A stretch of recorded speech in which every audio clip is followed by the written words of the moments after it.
How great is backwards compatibility? Just the action of plugging something old into something new or vice versa and seeing gears turn is so satisfying, especially when it comes to game consoles and everything that you put in them. Not only does it mean my entertainment center will be less crowded, but it increases my chances of buying a new console earlier, as I know I'll be able to utilize a previous library on it. As time has marched forward, there have been more and more exceptions regarding game, controller, and accessory compatibility. It's something that's never heavily advertised. This is mainly for marketing purposes. Sony's not going to put it on the PlayStation 5 box that you can play PlayStation 4 games on this. They sold you a PlayStation 5 so you can buy new media for that console, so you can play PlayStation 5 games and spend $60-70 on new games. Regardless, it is very nice when it is done, when accessories and discs do carry over. It adds to the convenience and it incentivizes the consumer to buy the next generation of console if they're coming from the previous one. Unfortunately, it's not always straightforward what is going to work with what. Sometimes there's a brand new media format or controller interface, or just classic corporate greed. This has gotten so complex that to organize my thoughts, I created a Google Sheets linked in the description that I'm currently working on for the big three console manufacturers: Sony, Nintendo, and Microsoft. The document is still a work in progress during the recording of this video, and I'm sure it's not 100% accurate yet, but just to save you the time, if you came to this video and you have a question regarding compatibility, there's a good chance that the document has your answer. If you see anything in the document that's a little bit on the fence or just wrong, please let me know in the comments and I'll correct it. At first I wanted to do a video on the backwards compatibility across every console ever, but in the middle of putting together the document, I decided to narrow my scope to just the big three, and I wanted to dedicate a video to each of them. One quick caveat, I have limited the list to only include official Sony hardware, so all those third-party, convert a PS2 controller to play on a PS3, not going to include those, so just wanted to get that out there. Starting with Sony and the PlayStation.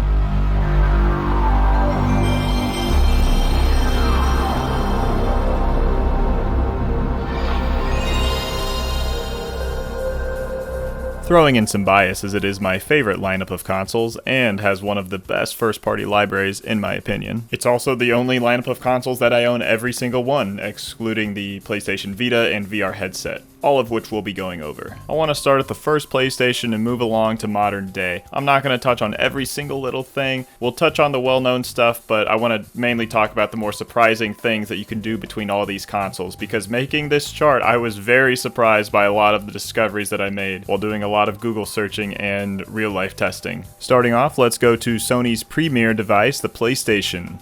Now, there were a lot of different variants of the original PlayStation released from 1995 all the way up to 2000. The main difference on most being region locks and the ports on the back. Both the original PS1 controller and the DualShock 1 are usable on every variant. In terms of media compatibility, the only weird exception is this one variant in the Southeast Asian market. This model is the only one capable of playing video CD movies, and it included an additional security chip to curb piracy rampant in some Southeast Asian countries. There was also this black-colored variant released in 1997 dubbed the Net Yarozi, intended for indie developers and hobbyists. What made this one special is there was no region lockout on it. So if you're traveling the world and want to play PS1 games, it's going to cost you about $2,000 on eBay for one of those. Also, quick shout out to the PS1, that's PSONE. This was the smaller, cute PlayStation that didn't have a reset button, but it's said to have the best reliability compared to the earlier models.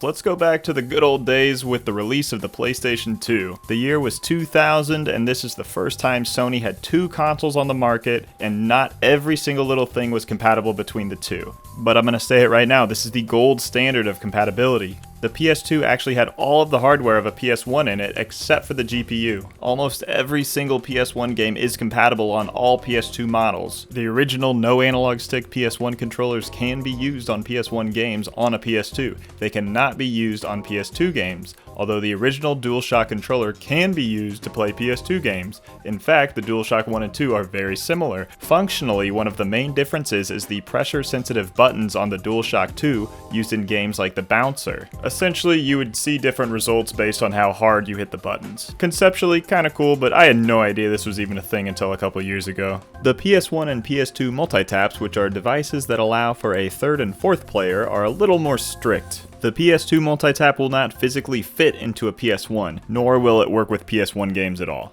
The only stretch you can take outside of hardware generations with using these is using a boomerang PS1 multitap with a PS2 to play a 4-player PS1 game. So if you want to play Crash Team Racing 4-player, it does not matter if you got a PS1 or PS2, what matters if you have that PS1 boomerang multitap. Also note, there are 2 different PS2 multitaps. There's the original fat one that was for the fat PS2 console, then they made a slim one for the slimline PS2. The fat multitap does not work with the slim one due to form factor, and the slim one works for both. In my research, I found that some people have managed to modify their fat multitaps to work with the slims, which I'm not going to get really too deep into, but I thought it was interesting to point out. As far as memory cards go, there are PS1 and PS2 variants of memory cards. Officially licensed PS1 cards have these curved edges, while the official PS2 ones are a little less curvy. They only work for their respective games, regardless of console, if that console runs the game. One last thing to note is that the PS2 does carry the PS1's ability to play audio CDs over, as well as notoriously adding the ability to play DVDs.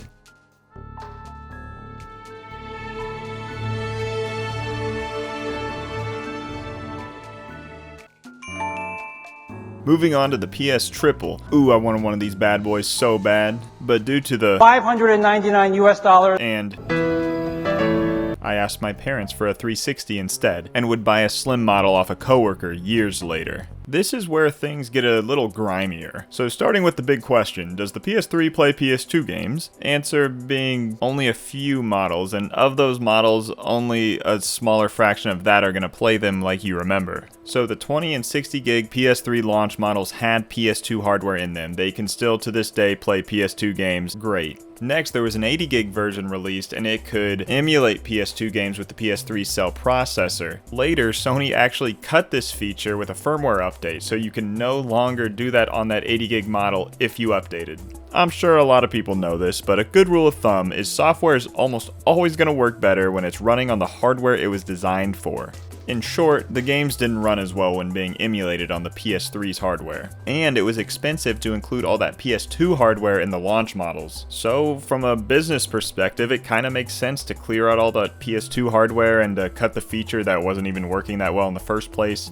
This acted as the first small domino to fall that would eventually lead to the plethora of ways to re-experience and re-buy these old PS2 games, whether that be in the form of remasters, remakes, and online subscription services that allow you to stream these games to newer consoles, not even requiring a download. Sony dropped the PS2 backwards compatibility with all future fat and slim models. As far as playing original PlayStation games though, it's the same story as last time. All PS3 models across the board contain the PS1 CPU and emulates the GPU, allowing for a smooth backwards compatibility experience. Something I didn't even know until I made this video. I tested it out on my slim model and it works great. Moving to controllers, the PS3 launched with the newly dubbed 6-axis controller and later the DualShock 3, both compatible with all PS3 models. Jumping a little bit into the future here, but the PS4 controllers are actually usable as well, if the PlayStation has been updated since mid-2014. They work when plugged in directly or when paired via Bluetooth. There are some caveats though. The PlayStation button in the middle of the DualShock 4, that does not work on a PS3, and the DualShock 4 does not have pressure-sensitive buttons like the 6-axis or DualShock 3, so some games that require them, like Metal Gear Solid 4, will not work. Now to clean up some miscellaneous items, Blu-rays were the main optical disc format that PlayStation would use from the PS3 here on out, with every system that did have a disc drive, so basically everything except for the PlayStation 5 digital edition. If you had a PS2 iToy, you could plug that into the PS3 and use that there as well. It even worked on some PS3 games like Little Big Planet. Sony also sold an official memory card adapter, so you could bring your PS1 and PS2 saves onto your PS3.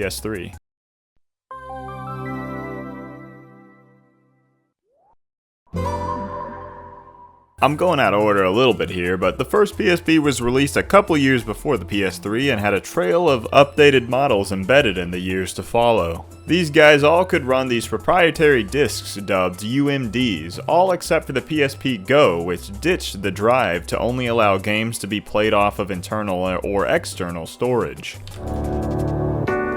A true sequel to the PSP was released in 2012 in the form of the PlayStation Vita. The Vita had its own proprietary game format in the form of Vita game cards. You could download old PSP games in the internal or external storage of the Vita, but you could not load UMDs in it. There was a program called UMD Passport, which allowed people who owned UMDs to take the serial number and whatnot of those UMDs, and for a small fee, import them into their PSP Vita. Note that this was only available in Japan. Now we're going to touch on the PlayStation VR really quick. This piece of hardware is compatible with the PlayStation Move from the PS3 generation. It also requires a PS4 or PS5 to be functional, as well as a PS4 camera, not a PS5 camera. The PSVR is compatible with the DualShock 4 and compatible with the PS5 controller only for a few games. I'm expecting we'll see a PSVR 2 that is compatible with a lot more of the PS5 peripherals pretty soon.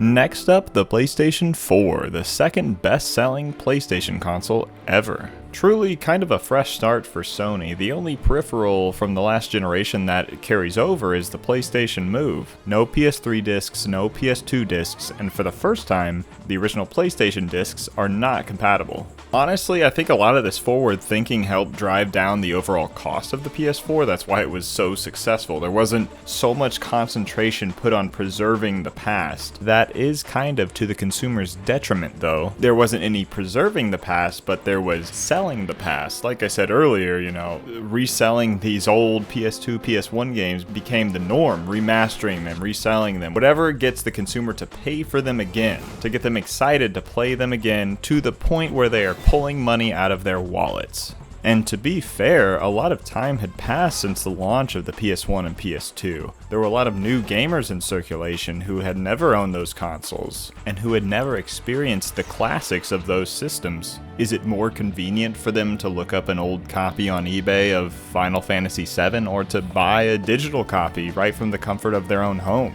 Even though the Xbox One was much more compliant with Xbox 360 discs and other accessories, the PlayStation 4 still dominated over the 8th generation of gaming, mainly due to a lot of external factors. But not to sell them short, there was a lot of really good first-party titles, really strong hardware. You gotta give it to them.